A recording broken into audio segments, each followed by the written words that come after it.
If you're enjoying the Trees and Lines podcast, please head over to our Trees and Lines LinkedIn page and give us a follow. Thanks. Welcome to another episode of the Trees and Lines podcast. Scott Sharpe, Sustainable Landscape Coordinator for the Marathon Petroleum Corporation, joins us to talk about vegetation management around gas pipelines, what the regulatory environment looks like for compliance around gas pipelines, and how they're building out their IVM strategy. Have a listen. Hope you enjoy.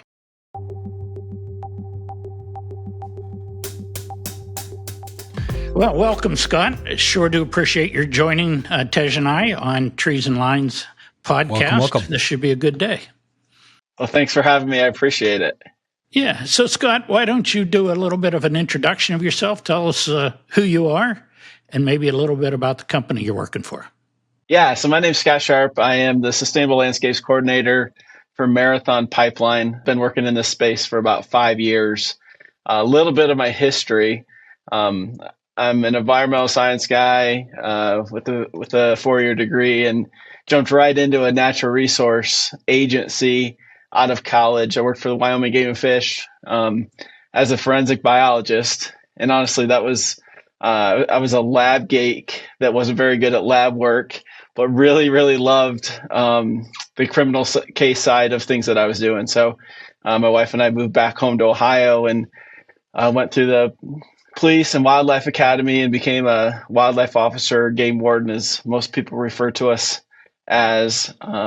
Spent the next 17 years in a state agency doing wildlife law enforcement, but did a stint in natural areas and preserves. And so if you know anything about state agencies, they're just like politics. There's far left, far right within the entire state agency and how you kind of manage things. And anyhow, not to go on too much of a tangent, but I spent the time in natural areas and preserves, and that's exactly what it is, preserve. It came from a kind of a consumptive agency to a preservation agency. And when I jumped into that, I was a little concerned where we were going, just because I didn't think we'd be able to manage with herbicide.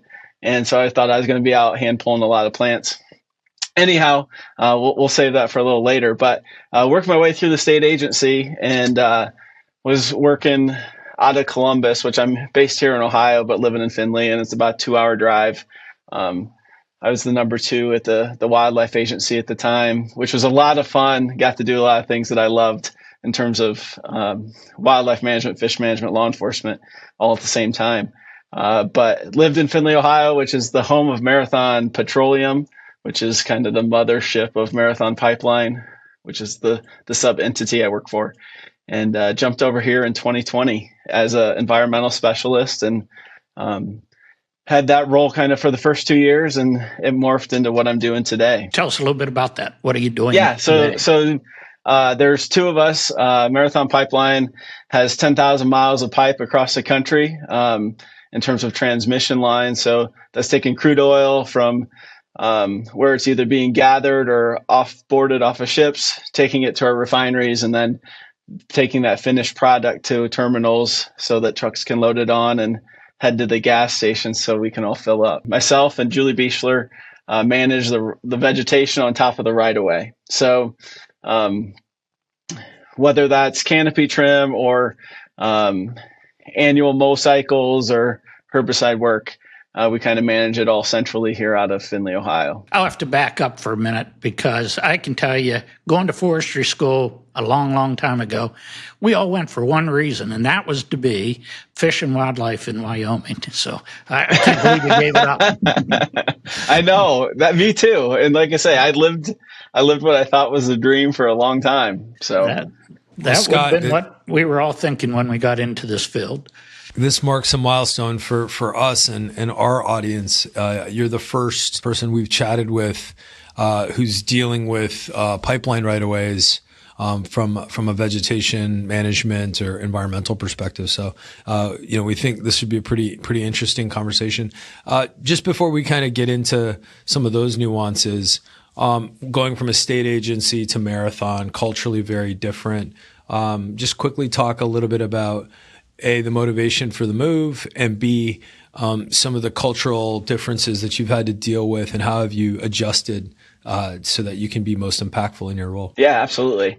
growing up in a state agency, obviously that was all I ever knew, was bureaucracy. And early on in my career, honestly, it didn't really, elections didn't really seem to impact me, because I was, low enough in the organization that I knew what my job was and I did my job. As I moved up in the agency, my last, or second to last position was actually appointed through the governor's office. And so it was extremely political. I spent a lot of time at the state house interacting with legislatures, understanding how we get our funding, why we get our funding, and how we need to execute in order to continue some of that funding, to be honest, if I can be frank with that. And so I was working out of Columbus, driving 2 hours to work and back every day. And my wife said, either we're moving to the big city or you need to find something else. And at the time we had just come off an election, and I said, I'll look for something else. And so, as I said, being the home of Marathon Petroleum, this little town of 50,000 people, which people, I would say, seem to be shocked at times that this $1 billion corporation sits in this small Northwest Ohio town. But it's here. It's a great community, and knew some people that worked here. So it was an opportunity to jump over. Good for you. Again, they took a risk on hiring a guy who liked to hunt and fish, but I did have some other skills apparently that they recognized, and I jumped over to Marathon, and nice. Like I say, I feel like successfully been here for 5 years now. Oh, great. Good for you. That makes all the sense in the world. So you talked about herbicide use, mowing, whatever. Do you characterize your program as integrated vegetation management, or? Yeah. So when I got here in 2020, we managed 10,000 miles of pipe. I wasn't doing it at the time, but COVID hit and things kind of got put on their head, and we were looking for some cost savings. And I had a wildlife management, experience, veg management experience with natural areas and preserves. And I asked, actually, where I sit at a tank station where, there's tanks and pipes coming into it. And I said, why are we mowing so much, guys? And they're like, I don't know. That's just what we've historically done. And I said, well, I think we can manage vegetation a little bit differently, maybe have some cost savings. And so I started working just locally. Had planted some different vegetation on a 40-acre farm, and then a tank farm, and a 9-acre tank farm, and thought, well, this could be successful. And so then I went to a right-of-way manager, veg manager at the time, and said, hey, what do you think about maybe doing it a little different on the right-of-way? And he hands me a book from 2014 that was an IVM proposal. And it was to manage one segment of pipe for like $1.5 million. And he hands it to me. He goes, here's why we're not doing IVM. I said, okay, understood. Let's look at it a little bit differently. And so at that time, we started down the road of him learning a little bit about what IVM was and how we could introduce some other strategies within the veg management program other than mowing and canopy trimming. And we did our first line just as a trial, and started talking through. Honestly, at the time, there were some cost savings associated with it. And our boss at the time said, wait a second, you're telling me you can have a better vegetation stand and reduce our risk of safety, reliability, as well as like time on the pipeline, and save us money? And I said, yeah, I think we can. He said, let's go pitch this. And we went and pitched it. And our president at the time said, go do it. And I said, well, where do you want us to go do it? We were thinking we're going to do it in Ohio. He's like, no, go do it everywhere. I'm like, well, you recognize we operate in 26 states. And he's like, yep, I do. Go get it done. So what was an idea of like just introducing IVM and maybe taking some baby steps along the way just got, again, flipped on its head and said, go as fast as you can go. So that's where we are. Like I say, 3.5 years later is running pretty hard and using IVM in our process. And is everybody still convinced? Everybody's still convinced. Yep. Yeah, I mean, there's growing pains along the way, right there, Phil. Like, anytime, you're set up on a 3-year cycle and maybe you haven't been to a system yet, or you're there for the first time and it's a spray run through, and maybe you don't have the impacts you thought you were going to have, or have to go in and clean up some things. There's some growing pains there, but overall, everybody's still really supportive of what we're doing. Scott, is the work that you're doing on a pipeline, is it more for, because there's constant maintenance, right, on the lines? Yep. Are you clearing for, basically creating like access points, or is it, are there risk points, right? That, like, how do you guys think about, it makes sense on a distribution line, a transmission line, but how do you think about that vegetation as it relates to risk versus access on a pipeline? Yep. So safety reliability is number one. And so in the impacts we do have, or that we avoid, there are tree roots specifically. We need to make sure that all of our woody vegetation's off our right of way. And what's maybe a little different is we're operating, for the most part, our easements are 50 feet. So I think all of our historical data show that we need to be, 15 feet off that pipe with any trees in order to maintain safety of that pipe underneath. But we maintain that 50-foot right away. So safety reliability is number one. Obviously, if a line goes down because of a reliability issue, that's one, preventing you and I from getting gasoline at the gas station, but it's also costing the company money. So that'd be number one. And two, number three would be that regulatory compliance. We're really regulated by the Department of Transportation, the Pipeline Hazardous Safety Materials Association, PHMSA, as we refer to it. And PHMSA says that we need to be able to inspect our rights of way. We do that basically 26 times a year. And so most of the time that's aerial, but so we have to be able to see from a canopy perspective. We got to keep those trees pushed back. But then we do a lot of work on the right of way as well. So making sure that our operators are able to get back and forth down them. So we have those priorities kind of set up as safety, reliability, regulatory compliance, and then any environmental, conservation benefits we can gain at the same time. We try to do that. 26 times a year? Yeah.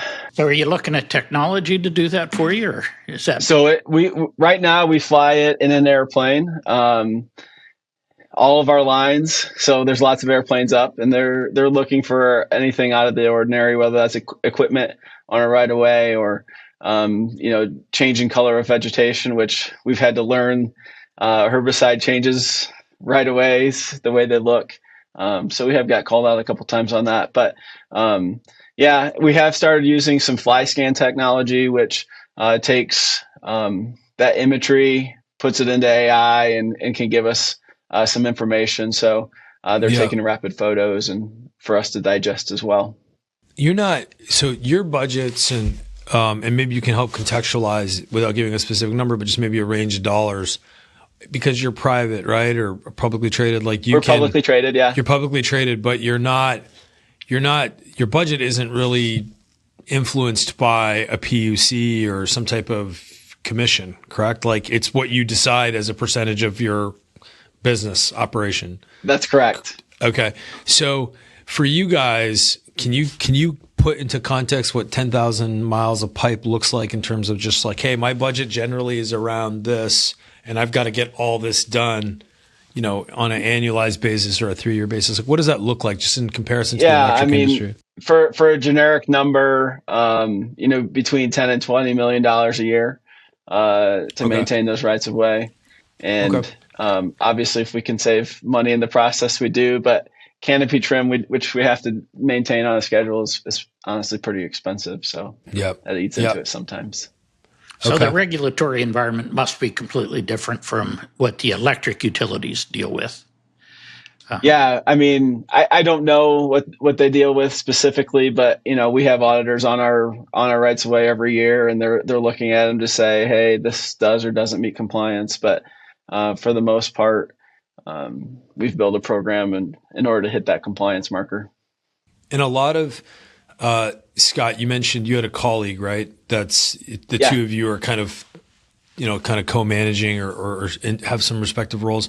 Is a lot of this work that is being executed being outsourced, or is it something that you guys have internalized? Is a lot of it's being outsourced? Yeah. Okay. So We utilize contractors. As I said, we're operating in 26 states. We do have preferred contractors that we use in the, obviously in the Midwest and the South and Texas. And a lot of times we ask them to go places that they may not be as familiar with, depending on what the work is. But then we'll also utilize some local contractors in some places. And I use Alaska as an example. Getting up there to do work would be challenging for somebody that's located in Indiana, Ohio, Kentucky, somewhere like that. So we utilize those local contractors, and I'm sure it's same in the utility space, but we are kind of a challenge to work for. We have lots of safety restrictions in place and lots of qualifications you have to meet. And so we're picky about who we allow to do work on our right of way. And as a result, we're probably more limited than some other contract or some other utilities. So your environmental background. Yep. And you got 10,000 miles. I don't know what that is in acres, but a lot of acres. So what are you doing? Are you part of the initiatives to promote pollinators? Or is wildlife habitat an issue?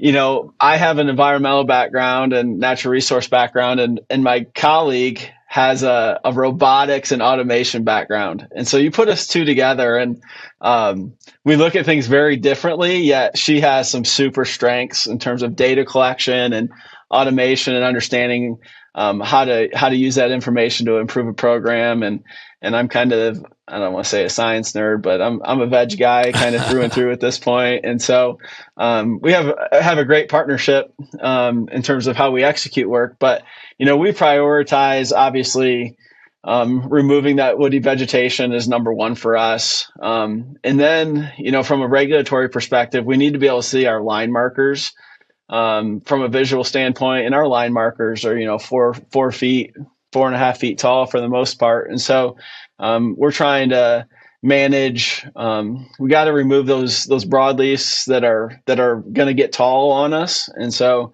using select herbicide in order to do that, sometimes I remove things that maybe I don't necessarily want to, at least on year one or year two of working through. But really trying to build a pipe zone kind of down that middle that's heavy grasses with our herbicide mix, and allowing that border zone to fill in with those pollinators and more herbaceous species. It's kind of how we've set up our program. We do that, like I say, through a conservation mowing. We change our seasons and our heights in which we mow in order to go after certain species. And then we do use a lot of select herbicide being applied selectively, whether that's backpack spraying or wanding.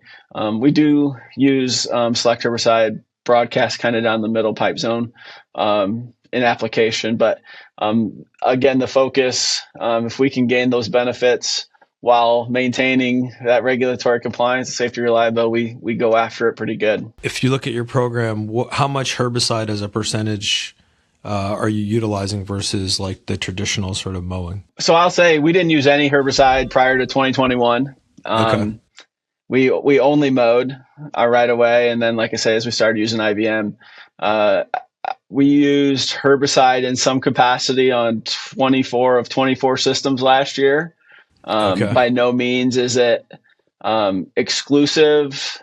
We only use herbicide. We go in mechanically still, especially where we have lots of brush.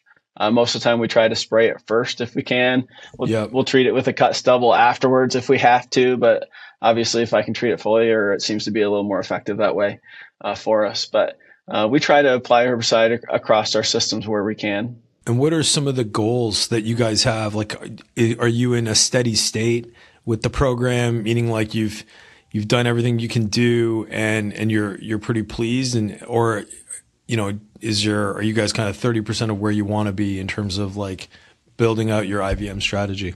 Yeah, so we're pretty early on. Like I said, we've only incorporated some of these alternative methods from mowing for the last 3.5 years. I work for engineers. Are either of you engineers? By any chance? All right. I have an engineering degree. Yeah, but yeah. Well, I work for engineers that work for engineers that work for engineers that work for engineers, and so I'll say we're pretty data driven. And so when you ask where we're at in our process, early on they said, "Hey, 10,000 miles of pipe equals about 60,000 acres of management. But that runs across, forested areas, it runs across backyards, it runs across industrial areas, it runs across crop fields. Like, what is it that we're actually managing? And so when we started looking at it, we figure we're managing about 20,000 acres. And from a wildlife perspective, I see that 20,000 acres of habitat. And so for me, if I can manage even 10,000 of that 20,000 acres differently, I feel like we're at least in a good spot. And so I think our goal from last year, we ended 2024 with about 8,800 acres so far, a little over 8,800 acres that we would say we've started transition into something different. So my boss, we set the goal of 10,000 by 2025 back in 2021, and we're in pretty good shape to hit that this year. So I'm really excited about that. Yeah, kind of 50% of the way there. 50% of the way there. And, my boss will say, what's next? And I'll say, well, we've started implementing those strategies, and we're going to be able to push that other 10,000. Anything we touch at this point, we look at differently than we used to. Again, we have 29,000 landowners. So there are some landowners that push back a little bit on that, just because of maybe what their use is right now. But for the most part, we're able to incorporate some different processes. Yeah, going from a no herbicide to an herbicide program I commend you for that. But it couldn't have been easy. Or what is the notification, permission? What do you have to do with your property? Yeah. So we have a pretty robust process. We evaluate what lines we're going to touch, the year prior, and we go out and we actually do assessments on all those lines. And so once we get all of our assessments done, a couple years ago, we're doing, 4,000 veg assessments, which again, my partner in crime, she's great from a data perspective. So we've built certain tools to be able to capture that data through Survey 123 and field maps in our system. And so we have all that veg data on the front end and are building out our plans. And after we get those plans built out, with which systems we're going to touch, we send all those landowners a letter initially and say, hey, we're going to be doing right-of-way maintenance this year. Please call us with any questions. And then we contract with a land agent group that goes out and actually does initial phone calls and clears all of our lines to make sure we have permission to do what we're going to do.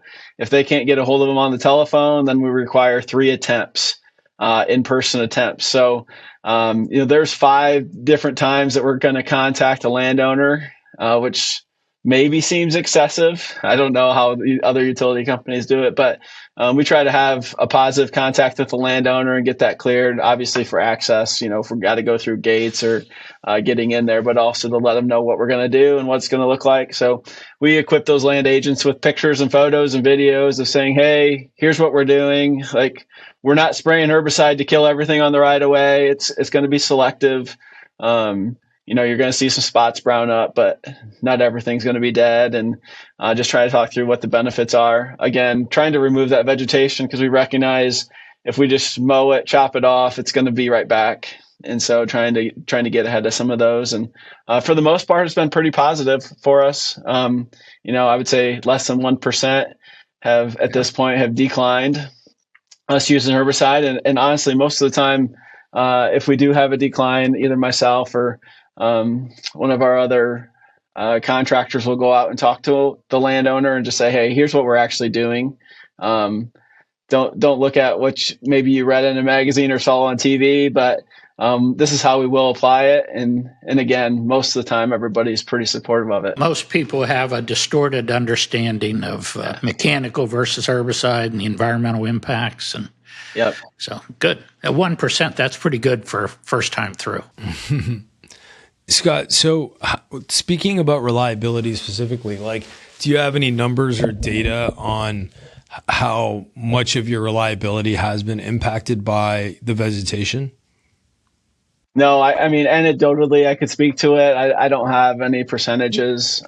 We did have a couple situations where we had pipe that was impacted by tree roots in the past. And I didn't mention earlier, but, we built this program at Marathon pretty specifically and intentionally to incorporate a few different things. And when we did that, I pulled in Pheasants Forever right away in order to do some work for us. I had a relationship with that organization just from my Department of Natural Resources days, and also at the same time we pulled in the Ohio State University, which again I had some history with, and our company had some history with, and so. Between them and honestly working specifically with our herbicide distributors and manufacturers, we built a great partnership. And I say that to say, as Dr. Carnes from Ohio State started doing research, he would look at some of our plants that we had on the right of way. He had an oak root ball that was 8 feet big, 8 feet across, and the plant above the ground was only 3 feet tall. And he's like, hey, just so you know, what you're doing is just forcing that plant to put all of its energy in its root system, and you're not removing it from the landscape. And for us, that's the threat. The threat's in the ground. The threat's not in the air. And so just some of those lessons learned early on for us were really significant in how we went after our right-of-ways. And like I said, I don't have information that says, hey, we're now 10% or 50% more reliable, but I'm honestly able to sleep better at night knowing that those root balls are no longer there, or if they are there, they're not there or growing in the way that they were before. Internally, the two of you, who else is on your team? There's two of us. So really, it's just two internal people, and then everything else is quarterbacked from there, with contractors. It is. Wow.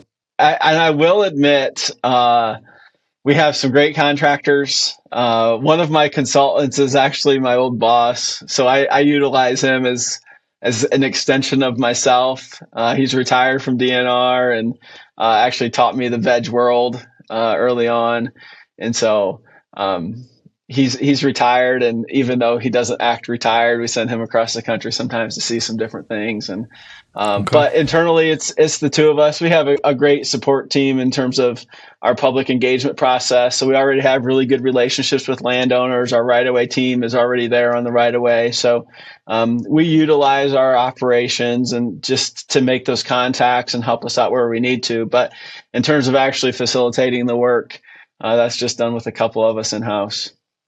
It sounds like you're this is easy peasy. You've got this thing on cruise control. I didn't sleep for the first 2 years, to be honest. I would dream about IVM. I would dream about process. Again, I work with my boss is a process he's a mechanical engineer, but very process driven. And he'd be like, "Where's our process on this?" And I'm like, "I don't know. Just trust me. It's going to get done." He's like, "No, I want to see it. Write it down. I want to see it."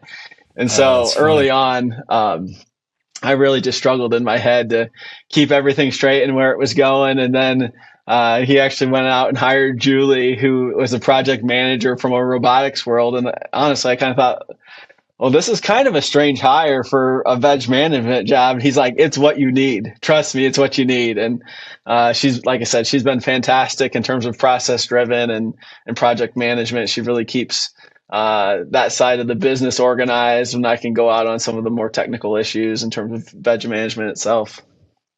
One last question. You mentioned that you get a good bird's eye view of your system by flying planes. Why not utilize drones? Like what, from a cost perspective, has there been any exploration in that? You mentioned just like you guys are always looking to tighten up budgets and dollars. And so curious why you haven't explored that, or maybe you have. Yeah. So, I mean, we use drones for a couple of things internally.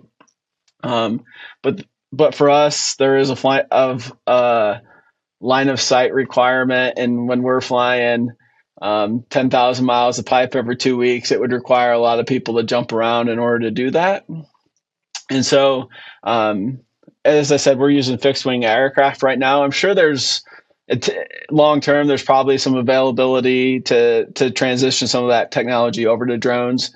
We do some herbicide spraying and some seeding. We do a lot of native seeding. I didn't talk about that, but as we go in canopy trim, we do follow up with a lot of seeding post canopy treatment. So we do utilize them, but just not in that capacity currently. I think as regulations change, maybe we'll be able to fly those systems. But I think right now it's probably faster and more efficient for us to use a fixed wing aircraft to get places. Well, listen, I appreciate you, Scott, joining us today. Gave us a bit of a different perspective on vegetation management with basically a different asset portfolio. So thanks for taking the time, and congrats on getting your program underway and in the right direction. This was really interesting to hear your perspective on things. Yeah, I hope we can check on the program every now and then. It's pretty cool to see somebody convert. Well, if anybody in the pipeline world ever comes to you and has questions, please send them my way. Again, just really love this work, and I really appreciate the opportunity to talk about it. So thanks for having me. Absolutely. This was good, Scott. Absolutely. Thank you. Thanks, Scott. Great chat.